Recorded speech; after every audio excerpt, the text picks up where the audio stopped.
नमस्कार बच्चों। आज हम कक्षा 5 की पाठ्य पुस्तक हमारे आदर्श का पाठ नंबर 1 पढ़ेंगे, जिसका नाम है स्वामी विवेकानंद। तो बच्चों, इस पाठ में हम आज स्वामी विवेकानंद के जीवन में घटित कुछ घटनाओं के बारे में पढ़ेंगे। आइए आरंभ करते हैं। भारत के नव जागरण की शंख ध्वनि करने वाले महापुरुषों में स्वामी विवेकानंद का स्थान अद्वितीय है।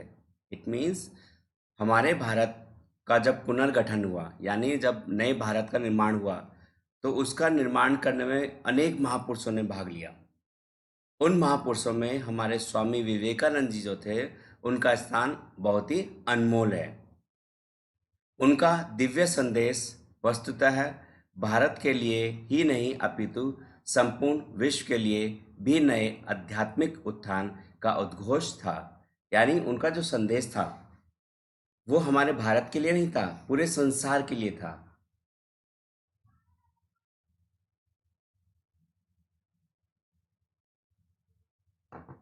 स्वामी विवेकानंद जी का जन्म सन 1863 में हुआ था।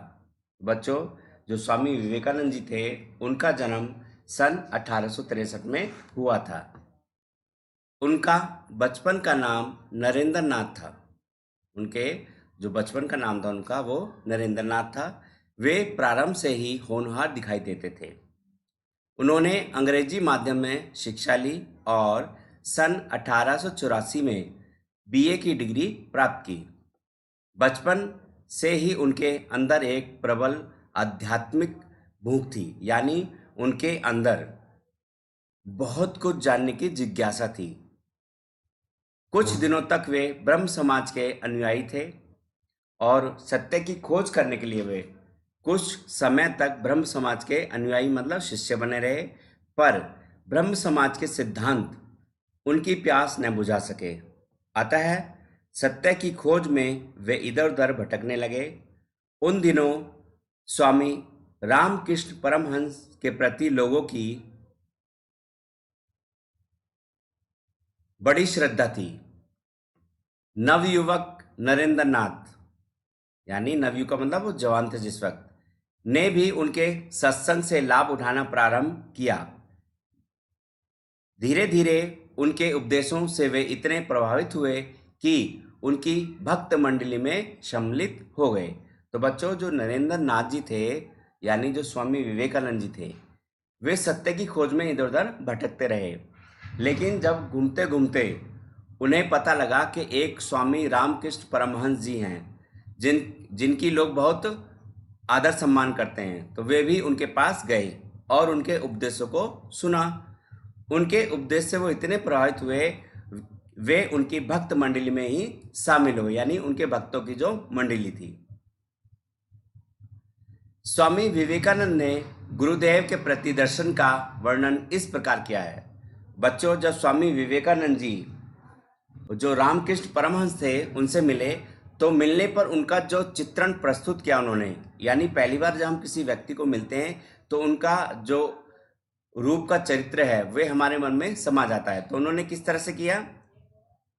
वे देखने में बिल्कुल साधारण आदमी मालूम होते थे। उनके रूप में कोई विशेषता न थी। बोली बहुत सरल थी, सीधी थी। मैंने मन में सोचा कि क्या यह संभव है कि ये सिद्ध पुरुष होंगे। यानी जब उन्होंने देखा कि वो तो एकदम साधारण से आदमी है और उनकी भाषा जो बोली है बहुत ही मधुर और सीधी है और सरल है, तो क्या ऐसा आचरण रखने वाला आदमी सिद्ध पुरुष हो सकता है? मैं धीरे धीरे उनके पास पहुंचा और उनसे वे प्रश्न पूछे जो मैं अक्सर औरों से पूछा करता था। महाराज, क्या आप ईश्वर के अस्तित्व में विश्वास रखते हैं? तो बच्चों, स्वामी विवेकानंद जी ने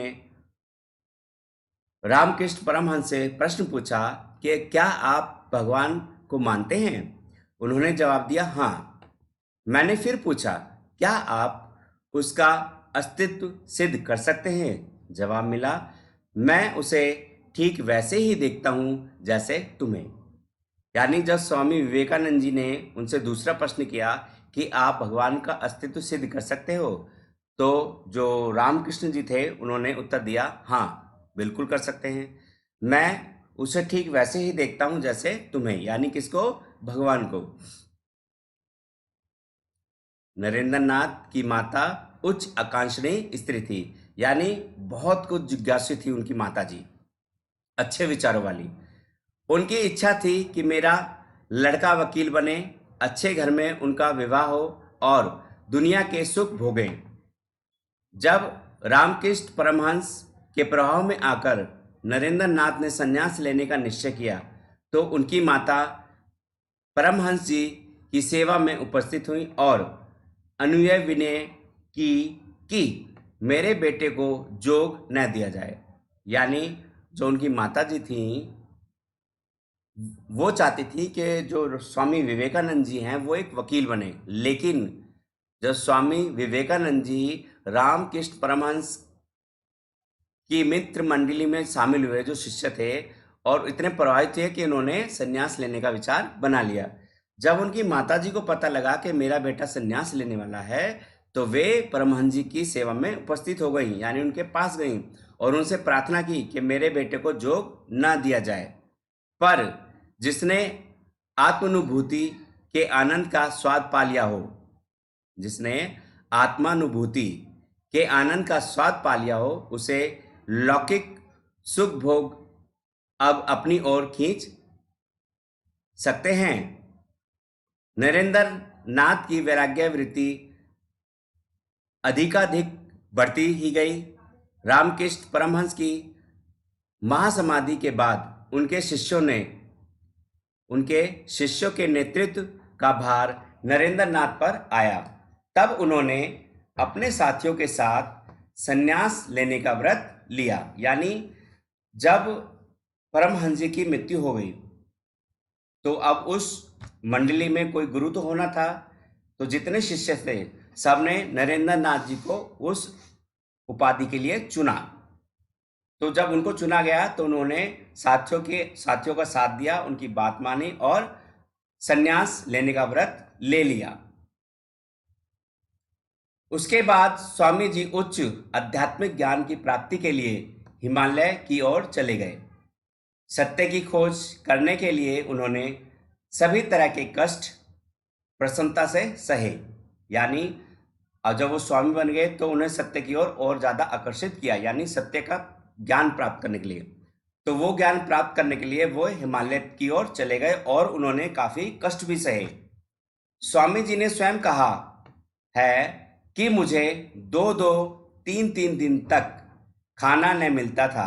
अक्सर ऐसे स्थान पर नंगे बदन सोया हूँ जहाँ की सर्दी का अंदाजा थर्मामीटर से भी नहीं लगाया जा सकता। कितनी ही बार शेर, बाघ और दूसरे शिकारी जानवरों का सामना मुझसे हुआ। पहाड़ से उतरकर बंगाल, संयुक्त प्रांत, उत्तर प्रदेश, राजपुताना, राजस्थान, मुंबई आदि का उन्होंने भ्रमण किया। जो जिज्ञासा जन श्रद्धावश उनकी सेवा में उपस्थित होते थे, यानी जो लोग भी उनमें श्रद्धा रखते थे और उनके पास सेवा में उपस्थित होते थे, उन्हें वे धर्म और नीति के तत्वों का उपदेश देते थे और जिसे विपदग्रस्त देखते उसको संतावना देते थे। और जो लोग उनके पास आते थे और उन्हें लगता था कि ये इसको दुख है किसी चीज़ से, तो उसको वो संतावना देते थे। जब स्वामी जी मद्रास में थे तब उनको अमेरिका में सर्वप्रथम सम्मेलन के आयोजन का समाचार मिला। तो स्वामी विवेकानंद जी जब मद्रास में थे बच्चों, तो उनको अमेरिका में एक सर्वधर्म सम्मेलन के आयोजन का समाचार मिला। भक्त मंडली की सहायता से वे इस पवित्र यात्रा पर रवाना हो गए। उनकी यात्रा अमेरिका के इतिहास की अमर घटना है। यह पहला अवसर था कि जब कोई पश्चिमी जातियां दूसरी जातियों के धर्म विश्वासों के स्वागत के लिए तैयार हुई हों। पहले तो किसी ने उनकी ओर ध्यान ही नहीं दिया, पर सभापति ने बड़ी उदारता के साथ उनकी प्रार्थना स्वीकार ली। वह समय आ गया कि स्वामी जी अपने श्रीमुख से कुछ कहें, यानी सभा में वो समय आया जब स्वामी विवेकानंद जी ने अपने मुख से कुछ वचन कहे। स्वामी जी ने ऐसा पंडितायपूर्ण, ओजस्वी और धारा प्रवाह वक्तव्य दिया कि समस्त लोग मंत्रमुग्ध से हो गए। यानी जब स्वामी जी ने भाषण दिया तो इतने ही अच्छे तरीके से, यानी उनकी आवाज़ जो थी उस आवाज़ से इतने प्रभावित हुए लोग कि वे अपनी सुध-बुध खो बैठे जो वहाँ पर बैठे हुए थे। कर्म को केवल कर्तव्य समझकर करना, उसमें फल या सुख दुख की भावना न रखना ऐसी बात थी जिससे पश्चिम वाले अब तक सर्वथा अपरिचित थे। स्वामी जी के ओजस्व भाषण और सच्चाई से भरे उपदेशों से लोग इतने प्रभावित हुए कि अमेरिका के अखबार बड़ी श्रद्धा और सम्मान के साथ के शब्दों में स्वामी जी की बढ़ाई छापने लगे। यानी अमेरिका के लोग इतने प्रभावित हुए उनके भाषण से, उपदेशों से, कि जो अमेरिका का अखबार था अब उनकी बढ़ा चढ़ाकर प्रशंसा करने लगा अपने अखबारों में। अमेरिका में स्वामी जी के भक्तों की संख्या दिनों दिन बढ़ने लगी। चारों ओर से जिज्ञासु जन उनके पास पहुंचते और अपने अपने नगर में पधारने का अनुरोध करते। स्वामी जी को अक्सर दिन भर व्यस्त रहना पड़ता। बड़े बड़े प्रोफेसरों और विद्वानों ने उनका शिष्यत्व ग्रहण किया, यानी उनके शिष्य बने। कौन? बड़े बड़े प्रोफेसर और विद्वान। स्वामी जी अमेरिका में करीब 3 साल रहे और वेदांत पर प्रचार करते रहे, यानी उनका जो अपने विचार थे। इसके बाद उन्होंने इंग्लैंड की यात्रा की। उनकी ख्याति वहां पहले से ही पहुंच चुकी थी। ख्याति का मतलब जब आदमी बहुत मशहूर हो जाता है। अंग्रेज उस समय भारत के शासक थे। उन्होंने अपनी ओर आकृष्ट करने में स्वामी जी को प्रारंभ में कुछ कठिनाइयां हुई, पर अंत में उन्होंने इन सब बाधाओं पर विजय पाई। लगभग 4 वर्ष के प्रवास के बाद स्वदेश के लिए रवाना हुए। यानी जो स्वामी जी अमेरिका से 4 वर्ष वहां रहे और उसके बाद वो भारत लौटे। भारत के छोटे बड़े सब मनुष्य उनके यश को सुन सुनकर उनके दर्शन के लिए उत्कंठित हो रहे थे। यानी भारत के लोग जो थे उनका यश, यानी उनकी जो प्रशंसा थी, जो उनको मान सम्मान मिल रहा था, ये सब सुन के बहुत उतावले हो रहे थे। उनके दर्शन के लिए लाखों की भीड़ जमा हो जाती थी और लोग उनकी एक झलक पाने के लिए मंजिलें तय करके आते थे। स्वामी जी का रूप बड़ा सुंदर और भव्य था। उनका शरीर सबल और सुदृढ़ था। दृष्टि में बिजली का सा असर था और मुखमंडल पर आत्म तेज का आलोक था। यानी जो स्वामी जी थे बच्चों, वो बहुत ही सुंदर और भव्य थे। मतलब उनको देख के लोग मुग्ध हो जाते थे और उनका शरीर बड़ा ही सुडौल था और उनकी दृष्टि एकदम बिजली के समान थी। और जो उनका जो मुख था, जो मुंह था, उसमें आत्म तेज था, यानी जैसे भगवान दिखते हुए एक तरह से। कठोर बात शायद उनकी जुबान से कभी नहीं निकले। कठोर बात शायद उनकी जुबान से कभी नहीं निकले। विश्वविख्यात और विश्वज्ञ होते हुए भी उनका स्वभाव अति सरल और व्यवहार अति विनम्र था। यानी स्वामी जी पूरे विश्व में मशहूर हो गए, लेकिन फिर भी उनके व्यवहार में कोई अंतर नहीं आया। उनका पंडित्य अगाध था। वे अंग्रेजों के पूर्ण पंडित और अपने समय के सर्वश्रेष्ठ वक्ता थे।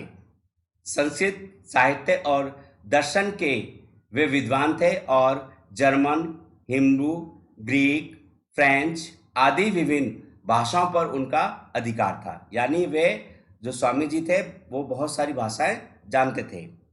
वे केवल 4 घंटे सोते थे। प्रातः 4 बजे उठकर वे जब ध्यान में लग जाते थे। प्रकृति दृश्यों के वे बड़े प्रेमी थे। उनकी वाणी में ऐसा प्रभाव था कि उनके भाषण श्रोताओं के हृदय पर पत्थर की लकीर बन जाते थे। यानी उनका जो भाषण हुआ करता था, यानी मुख से जो भी बात निकलती थी, वो बात लोगों के लिए एकदम पत्थर की लकीर थी। यानी उन्होंने जो कह दिया वो एकदम सत्य है। कहने का ढंग और भाषा बहुत सरल होती थी, क्योंकि उनके जो कहने का तरीका था और जो भाषा थी वो बहुत ही सरल थी एकदम। कलकत्ता में अध्यापन और उपदेश में अत्यधिक श्रम करने के कारण स्वामी जी का स्वास्थ्य बिगड़ गया। यानी जब वो कलकत्ता पहुंचे तो वह परिश्रम तो काफी करते ही थे, अधिक परिश्रम करने के कारण उनका स्वास्थ्य जो है बिगड़ गया और जलवायु परिवर्तन के लिए उन्हें दार्जिलिंग जाना पड़ा। उन्होंने वहां पर 2 मठ स्थापित किए। इसके कुछ दिन बाद उन्होंने रामकृष्ण मिशन की भी स्थापना की। इस संस्था का उद्देश्य लोक सेवा करते हुए वेदांत का प्रचार करना था। इसकी शाखाएं भारत के हर भाग में और विदेशों में भी विद्यमान हैं और वे जनता का बहुत उपकार कर रही हैं। अधिक श्रम के कारण स्वामी जी का स्वास्थ्य बहुत गिर गया। इन दिनों आप अक्सर समाधि की अवस्था में रहा करते थे। बच्चों, जब उनका स्वास्थ्य बिगड़ा तो वे अधिकतर समाधि मतलब भगवान को याद करना और अपने भक्तों से कहा करते थे कि अब मेरे महाप्रयाण का समय बहुत समीप है। 4 जुलाई 1902 को एकाएक आप समाधिस्थ हो गए। यानी 4 जुलाई 1902 को वे मर गए। सवेरे 2 घंटे तक वेदोपदेश करते रहे। इसके बाद आप टहलने निकले। शाम को लौटे तो थोड़ी देर माला जपने के बाद फिर समाधिस्थ हो गए और उस समाधि की अवस्था में ही पंच भौतिक शरीर को त्याग कर परम धाम को सिधार गए। तो बच्चों, वो गुजर गए। स्वामी जी आज हमारे बीच नहीं हैं, पर आध्यात्मिक ज्योति की जो मशाल वे जला गए हैं वह सदा के लिए संसार को अलौकिक करती रहेगी। यानी स्वामी विवेकानंद के जो उपदेश थे, जो विचार थे, वो आज भी जनता में मौजूद हैं और जनता आज भी उनको मानती है और उनका आदर सम्मान करती है। तो बच्चों, इस पाठशाला में क्या शिक्षा मिलती है? साधारण व्यक्ति की सेवा करना ही हमारा धर्म है। यानी जो व्यक्ति एकदम साधारण दिखता है, महापुरुष दिखता है, उसकी सेवा करना ही हमारा परम धर्म है। ओके।